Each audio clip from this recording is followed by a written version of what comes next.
السلام علیکم.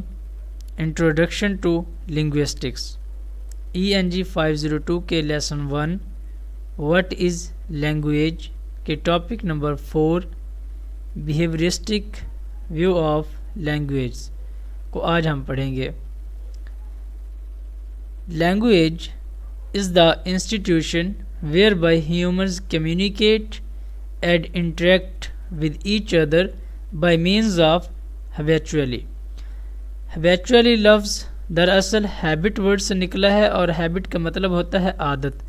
تو یہاں پر ہیبیچولی کا مطلب ہے کہ جو ہماری عادات ہیں یا عادتوں ہم اسے کہہ سکتے ہیں، یہ دراصل عادت کی جمع کا ورڈ آئے گا کیونکہ یہ ورڈ یہاں پر ایڈورب بن رہا ہے. تو اس کا مطلب ہے کہ جو لینگویج ہے یہ دراصل ایک ایسا انسٹیٹیوشن ہے. دراصل انسٹیٹیوشن کا جو مطلب ہے وہ ہوتا ہے عام طور پر ہماری جو انگلش لینگویج ہے اس میں ادارہ، لیکن اس فریز میں انسٹیٹیوشن کے میننگ جو ہیں وہ ہم قاعدہ یا ضابطہ یا اصول یا پھر رواج یا پھر دستور، کچھ بھی ہم اسے اس طرح کے معنیوں میں سمجھ سکتے ہیں. تو دراصل لینگویج جو ہے وہ ایک ایسا ضابطہ یا ایسے اصول کا نام ہے جس کے ذریعے یا جہاں پر جو انسان ہیں وہ ایک دوسرے کے ساتھ کمیونیکیٹ کرتے ہیں اور انٹریکٹ کرتے ہیں. انٹریکٹ اور کمیونیکیٹ کا مطلب یہی ہے کہ وہ ایک دوسرے کے رابطے میں رہتے ہیں اور گفتگو اور بات چیت کرتے ہیں اپنی عادتوں کے مطابق. عادتوں کے مطابق یہ مطلب ہوا کہ ان کی جو اورل اور آربیٹریری سمبلز ہیں. اورل کا مطلب ہوتا ہے کہ جو وہ بول رہے ہیں اور آڈیٹری ہے کہ وہ جو سمجھ رہے ہیں یا سن رہے ہیں. آربیٹری سمبلز مینز کے آزادانہ علامتیں. تو مطلب یہ ہوا کہ لینگویج ایک ایسا انسٹیٹیوشن ہے جس کے ذریعے یا جہاں پر انسان جو ہے وہ اپنی عادتوں کے مطابق بول کر اور سن کر جو ہے ایک آزادانہ علامتوں کے ذریعے وہ ایک دوسرے کی بات سمجھتے ہیں اور اس کے مطابق ایک دوسرے کی مدد کرتے ہیں. Hall in his an essay on language introduced the terms institution and habitually used oral, auditory, arbitrary symbols. Hall نے اپنے ایک ایسے جو کہ اس نے ایسے لکھا تھا an essay on language کے اندر اس نے یہ ٹرمز جو تھی وہ انٹروڈیوسڈ کروائی تھی. Institution, habitually and used oral, auditory, arbitrary symbols, یہ تینوں ٹرم اس نے اپنے ایک ایسے کے اندر انٹروڈیوسڈ کروائی تھی. دا موسٹ نوٹ وردی ان ہالز ڈیفینیشن، جو سب سے زیادہ قابل ذکر یا قابل غور ہے ہال کی تعریف میں. نوٹ وردی کا مطلب ہوتا ہے قابل ذکر یا قابل غور. ہاؤ ایور، تاہم، is his use of term habitually used and there are historical reasons for this. جو اس نے ٹرم ہیبیچولی کو یوز کیا ہے اس کے پیچھے کافی تاریخی وجوہات ہیں، ہسٹوریکل جو ریزنز ہیں اس کے پیچھے. دیکھتے ہیں کہ وہ ریزن کیا ہیں. Linguistics and the psychology of a language were strongly influenced for about 30 years اور سو. جو لنگویسٹکس تھے، مینز لنگویسٹکس وہ ہوتے ہیں جو کسی لینگویج کا مطالعہ کرتے ہیں. اینڈ سائیکالوجی، آپ جانتے ہیں کہ سائیکالوجسٹ وہ ہوتے ہیں جو کسی انسان کے بیہیویئرز کو ریڈ کرتے ہیں. Of language were strongly influenced, یہ دونوں لنگویسٹکس اور سائیکالوجی جو ہے تقریباً 30 سالوں تک ان پر کافی اثر انداز ہوتا رہا، especially in America, by the stimulus and response theories of behaviourists, کہ جو بیہیویئرسٹس تھے جو کردار کا مطالعہ کرتے ہیں ان کے ایک تھیوریز کے مطابق کہ جو بھی اسٹیمولس ملتی ہے اس کے مطابق رسپانس واپس دیا جاتا ہے. Stimulus responses theories.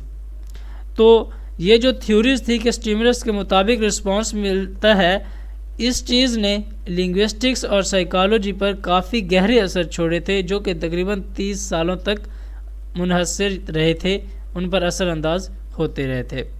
Within the theoretical frame work of بیہیویئرزم، اگر ہم خیالاتی یا نظریاتی فریم ورک دیکھیں ہمارے جو کردار تھے، ہمارے جو رویے تھے اس کا، the term habit acquired a rather special sense which laid the foundation of the term habitually used، کہ جو ہماری عادت ہے یہ دراصل اس بات میں خاص احساس دلاتی ہے، یہ اہمیت رکھتی ہے کہ جو ہماری جو ہیبیچولی ٹرم یوزڈ ہوئی ہے اس کے اندر ہیبٹس موجود ہیں، کیونکہ جب مختلف ہیبٹس ملتی ہیں تو تبھی ہمارا کوئی کردار بنتا ہے.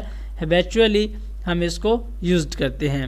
The term habit was used within the reference to the bits of behavior that could be identified as the predictable responses to the particular stimuli.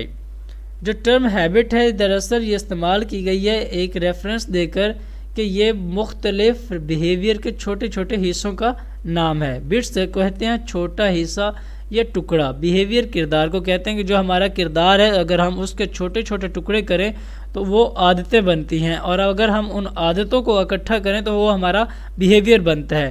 اور وہ عادتیں کیا ہیں؟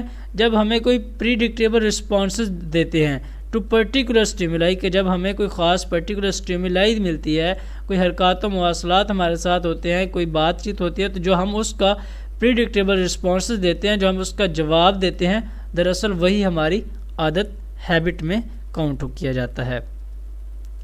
Hall presumably means by language symbols the vocal signals that are actually transmitted from the sender to receiver in the process of communication and interaction. Hall نے یہ سوچا کہ hall کی جو یہ ڈیفینیشن تھی اس کے مطابق جو لینگویج کے سمبلز ہیں دراصل یہ وہ ووکل سگنلز ہیں. ووکل سگنلز کا مطلب یہ ہے کہ جو لفظ ہم بولتے ہیں اسے ہم کہتے ہیں ووکل سگنلز، کہ یہ actually transmitted from the sender, کہ جو بولنے والا ہے یا جو بھیجنے والا ہے لفظ، مینز یہاں پر بولنے والا اس کو ہم کہیں گے کہ وہ جو لفظ بولتا ہے to receiver in the process of communication, کے مواصلات یا گفتگو کے درمیان جو لفظ ایک سینڈر بولتا ہے اور ریسیور سنتا ہے تو انہی کو ہی وہ لینگویج کے سمبلز کے نام پر ووکل سگنلز کہہ رہا ہے. Now it is clear that there is no sense of the term habits, technical or non-technical.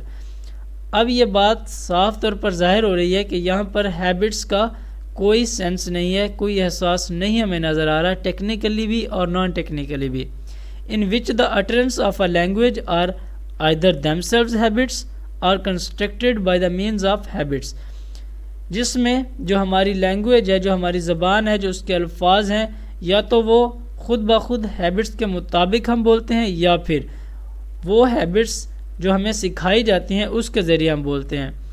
Are constructed by the means of habits کو اگر میں آپ کو سمجھاؤں تو اس کی مثال ایسی ہے کہ اگر ہم گھر میں رہیں تو ہمیں نہیں پتہ ہوتا کہ ہم نے کیسے بولنا، اور جب ہم اسکول میں چلے جاتے ہیں تو ہمیں ایک خاص قسم کا ڈسپلن سکھایا جاتا ہے، خاص قسم کی ہیبٹس سکھائی جاتی ہیں کہ اٹھنا کیسے ہے، بیٹھنا کیسے ہے، آپ نے کسی سے اگر مخاطب ہونا ہے تو آپ نے کس انداز میں مخاطب ہونا ہے. تو یہ جو ہیبٹس ہوتی ہیں وہ ہماری کنسٹرکٹڈ ہیبٹس ہوتی ہیں، اور وہ ہیبٹس جو دیم سیلز ہیبٹس ہیں وہ خود بخود جو ہمیں فطری طور پر ہمارے اندر موجود ہوتی ہیں وہ والی ہیبٹس ہوتی ہیں.